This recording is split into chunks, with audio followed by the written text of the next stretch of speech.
natumia fursa hii kuwafunza mambo fulani. Kama nyinyi ni waangalifu, mnajua ni kama majamaa watatu wanne wamekuwa wanaongoza taifa la Kenya tangu tupate uhuru. Huyu anawachia huyu anawachia mtoto wa huyu anawachia huyu, wanatuzungusha namna hiyo. Hata Raila anakuanga ndani ya serikali, msifikiri kwa upinzani. Baada ya kura nafanya nini? Yeye ni kiongozi yangu ya Azimio.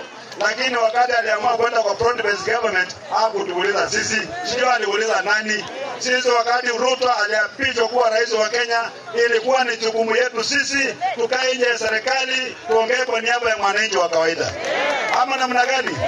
Lakini kusema rais kazi imemshinda, unaenda kumsaidia ndani kazi kule, hiyo sio kazi ya kupinzani. Kazi ya kupinzani ni kukosoa serikali. Serikali ikishindwa kufanya kazi, mnachukua serikali, mnaweka polisi zenu na kuendelea mbele. SHA haifanyi kazi. Ndio. Sisi kama upinzani tukaambia Rais Ruto kwamba hii SHA haifanyi kazi, yetu ni hii inaweza kufanya kazi. Hatuwezi kwenda kwa serikali kwenda kutekeleza SHA, hapana. Hiyo hapana, hiyo sio serikali hiyo. Mimi naheshimu president kabisa, hata mwenyewe anajua na mheshimu. Hakuna wakati nimemtukana.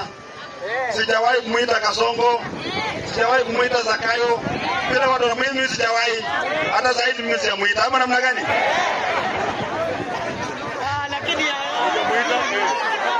Mimi na mheshimu, ndio? Lakini mimi si muogopi. Ukiogopa rais, that is the beginning of dictatorship.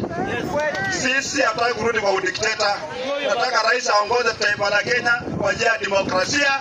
Hata vijana wajenzi wakimtukana, vile wao wananitukana mimi, hakuna haja kwenda kushia vijana kwenda kuua. Wacha ongee, wacha tukana.